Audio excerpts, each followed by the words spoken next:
So, ich freue mich, dass ihr alle dabei seid für diesen nächsten Videoclip über diesen Bibeltrainingskurs von dem Hohelied.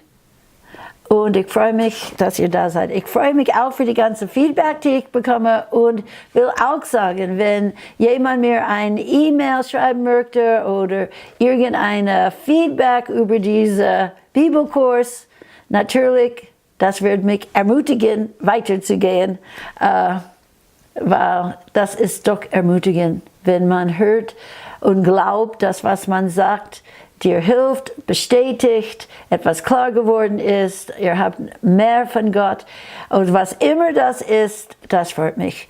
Und ich freue mich auch, dass ich die Gelegenheit habe, auf diese Art wirklich diesen Kurs zu tun. Ich habe das über 30 Jahre in Bibelschulen gelehrt. Und es war gute Grundlagen in viele Menschen, die hinausgegangen sind und überall stehen im Dienst des Herrn und wirklich sagen immer zu Mike und mir, sie sagen, die Fundamente, die ihr gelegt haben in unser Leben, sie haben uns durchgetragen. Okay, so jetzt gehen wir in das Wort und gehe weiter heute. Erzähle mir, du, den meine Seele liebst, wo weidest du? Wo lässt du lagen am Mittag? Wozu denn sollte ich wie ein Verschleierter sein bei den Herden deiner Gefährten? Wenn, und jetzt sagt der Bräutigam, wenn du es nicht weißt, du schönste unter den Frauen, so geh hinaus, den Spuren der Herde nach und weide deine Sichlein bei den Wohnstätten der Hirten. Ist das nicht gewaltig, wo dieser Bräutigam sagt, wenn du es nicht weißt, du schönste unter den Frauen? Und das ist, wie sie hat gesehen, wo sie unreif ist in ihr Leben, und er nennt sie immer noch die schönste unter den Frauen. Sie sagt, ich bin schwarz. Er sagt, du bist anmutig. Du bist wie die Zeltdecken Salomos. Du bist die schönste unter den Frauen. Weißt du, auch in unserer Zerbrochenheit, er sieht uns immer noch als die schönste unter den Frauen, weil er schaut direkt in unser Herz und er ist ständig da, uns zu helfen, ständig da mit Gnade und Erbarmen. Gnädige Worte stürmen aus seinem Mund. Er ist erhabener und schöner als alle die anderen Menschenkinder. Ja, das ist unser Gott. Das ist der unsere Seele liebt. So, wenn du es nicht weißt, wie du in die Reife kommst, wenn du das nicht weißt, den Weg wirklich zu den Hören mit mir, er wird uns ständig die nächsten Schritte zeigen. Und sie sagt dann, wozu soll ich verschleiert sein bei den Herden deiner Gefährten? In diesen Tagen, wenn eine Frau verschleiert war, die mussten umgehen, immer verschleiert, und bei ihr Bräutigam oder bei ihrer Familie, können sie dann die Schleier weg. Und manchmal haben wir innerlich eine Vorhang in unser Herz durch Scham und so, und wir haben keine direkte, offene Angesicht. Aber wie es sagt in 2. Korinther, wenn jemand zu dem Herrn umkehrt, hebt den Augen auf zu ihm, dann ist der Schleier weg. Und dann sagt es, wo der Geist des Herrn ist, da ist Freiheit, und mit aufgedecktem Angesicht, wir schauen die Herrlichkeit des Herrn an. Und sie möchte auch sagen, ich möchte nicht nur Männer Gottes folgen. Und das ist auch etwas, was unreife Gläubigen können tun. Wir können Menschen auf ein Podest stellen, oder wir können Menschen wirklich zu hoch stellen. Und hier möchte ich euch sagen, Menschen auf ein Podest zu stellen, ist nie gut, weil sie fallen immer davon ab. Weil alle Menschen sind wirklich unperfekt.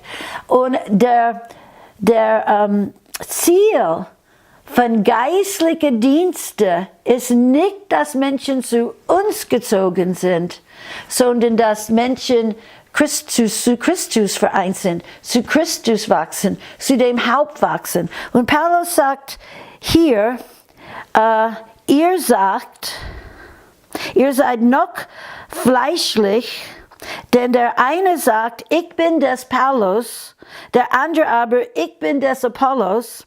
Seid ihr nicht menschlich? Was ist denn Apollos und was ist Paulus? Diener, durch die ihr gläubig geworden seid, und zwar, wie der Herr einem jeden gegeben hat.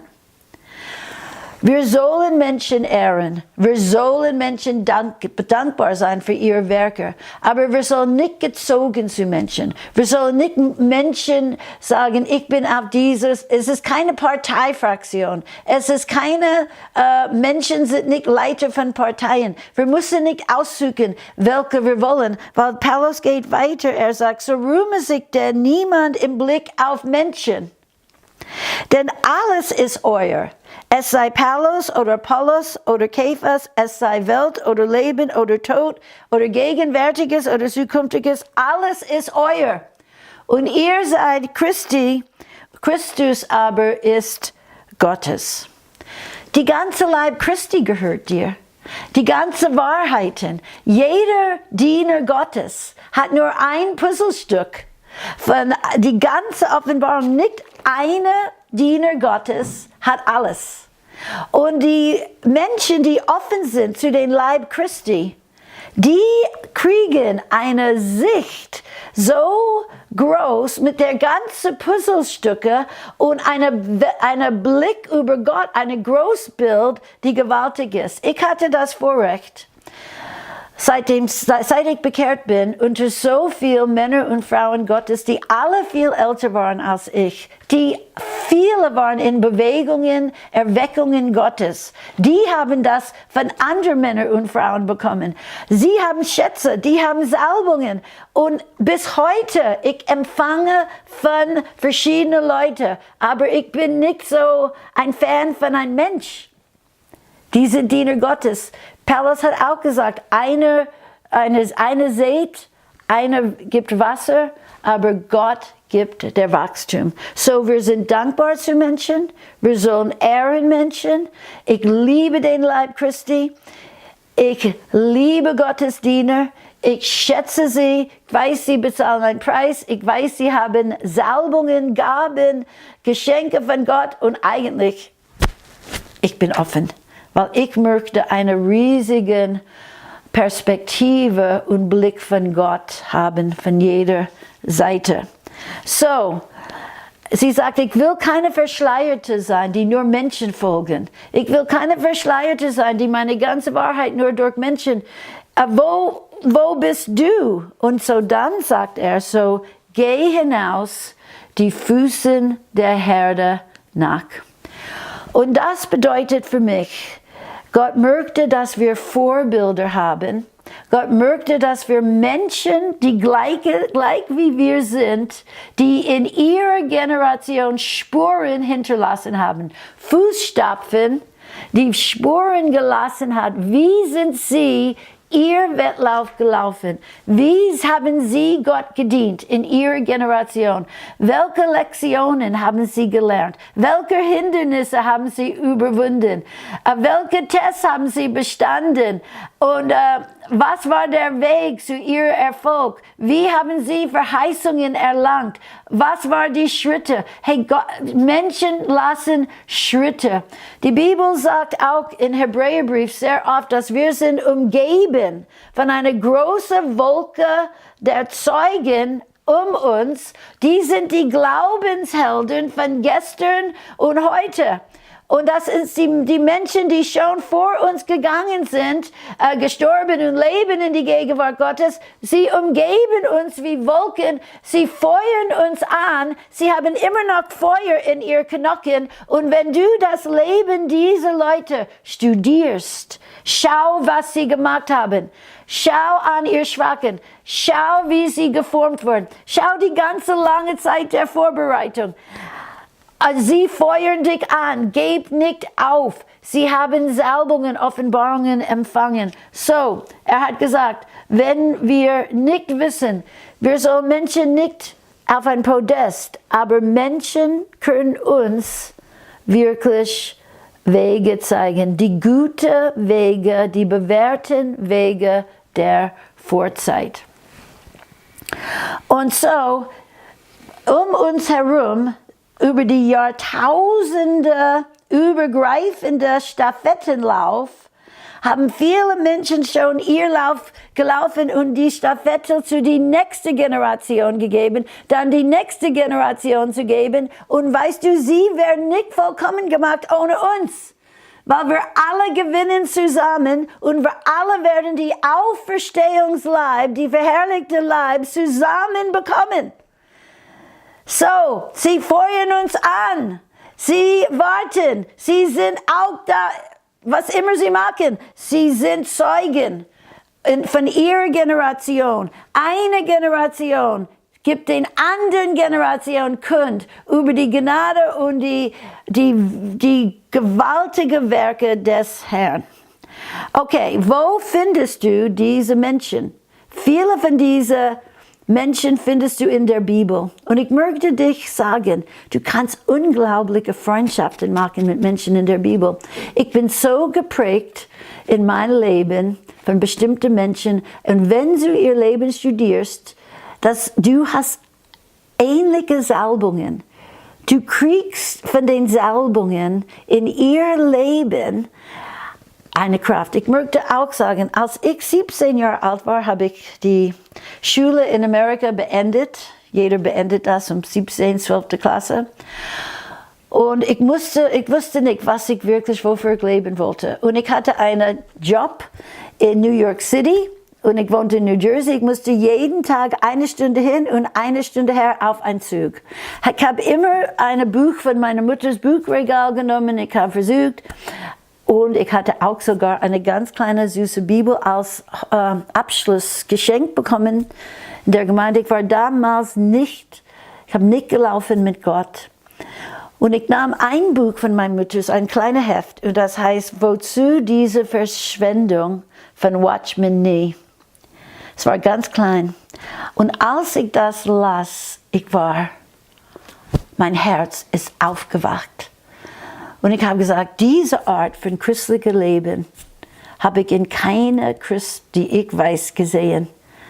Und das war über Maria, die das Salböl zu Jesus Füßen ausgegossen hat. Und Jesus hat gesagt, sie hat ein gutes Werk an mir getan. Und er sprach über ein ausgegossenes Leben der Anbetung für Gott. Und ich habe zu mir selbst gesagt, 17, noch nicht bekehrt, wenn ich eines Tages bekehren werde, dies ist der Art der Christ, die ich sein möchte. So, einige Monate später habe ich mich bekehrt, bis gerettet, meine Sünden vergeben. Ich war so dankbar, ein reines Herz zu haben und wieder Frieden mit Gott. Und von vorne an, dieses Gedanken so über diese Brautbeziehung, diese alles zu Jesus ausgießen, das war schon in mein Herz. Ich habe das nicht in der Bibelschule, wo ich war, gehört. Das war nicht der Thema. Es war eine Glaubensbibelschule. Aber ich wollte eine Anbeterin sein. Das war gepflanzt in mir. Und diese Frau war mir wie eine Vorbild für die Ziele in meinem Leben. Als ich mit Gott gewachsen bin und reifer geworden bin und schon in Dienst war im Glaubenszentrum, in die Bibelschule mit Konferenzen und so, habe ich das Leben von Deborah studiert. Woo! Und da habe ich eine Vision und einen Ruf bekommen für Frauenkonferenzen und solche Frauen hervorzubringen, Seite an Seite mit Männern in ihre Dienste. Sie war Prophetin, sie war Richterin, sie hat wirklich ihr Volk geleitet, sie wusste, wie man mit Männern arbeitet, sie hat inspiriert, sie hat geleitet, dass die ganzen Helden zu die Türen gehen und sie hat die nächste Generation gerettet. Ich habe dieses Lied von Deborah und Barak studiert, eine Mutter in Israel. Da ist mein Herz aufgebrannt, da bin ich bei ihr geblieben, da habe ich ganz viel von dieser Salbungen, Vision, und dann bin ich wirklich in diese Richtung. Mit Frauenkonferenzen haben wir angefangen und das ist wirklich gewachsen im Glaubenszentrum. Jahre später in meinem Leben, Midlife, habe ich auch eine Krise gehabt. Und da hatte ich eine neue Freundin und das war Naomi. Eine Frau, bestimmt 50, genau wo ich ungefähr war. Große Krise, alles verloren, Mann, 2 Söhne, keine Zukunft, alle Träume zerschmettert. Eine verbitterte Frau, aber durch eine tiefe Freundschaft mit ihrer Schwiegertochter und dass die beiden füreinander versorgt haben. Die Schwiegertochter hat sie gedient, sie hat die Schwiegertochter und Gott hat das alles zusammengebaut bis das Ende der Geschichte, wo Naomi, wo die ganze Frauen des Landes haben gesagt, des Bethlehems, Naomi hat einen Sohn. Obwohl ihre Schwiegertochter den Sohn geboren hat, sie hat das zu die Großmutter in die Hände gegeben. Naomi hat einen Sohn.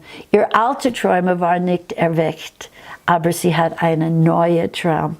Und sie wurde zur Urgroßmutter von König David. Ja, es gibt so viele Lektionen. Man kann so David nehmen.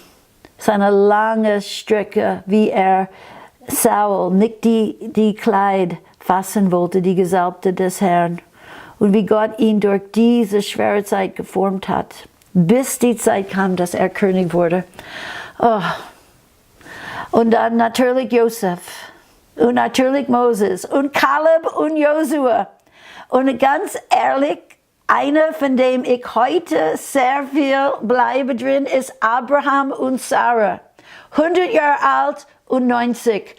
In diesen Spätjahren, wenn ihre ganze physische Kraft war weg, ist der Sohn der Verheißung geboren worden und Sarah hat Kraft bekommen zu zeugen, ein Same der Verheißung. Und das in der Welt hervorzubringen, weil sie glaubte und vertraute den, der die Verheißung gemacht hat. Sie ist meine neue Heldin.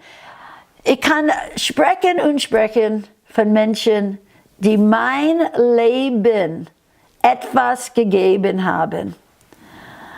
Und wir können Spuren finden von Menschen, die uns ansprechen, wo wir lernen, was sind die Wege Gottes. Und so lass dich in dein Leben, lass Gott dir jemanden geben in der Bibel, mit dem du stehen kannst, wo du wirklich vereint sein kannst mit ihrer Vision und was Gott durch schwache Menschen, die Fehler gemacht haben, genau wie wir, aber was Gott in und durch uns tun kann.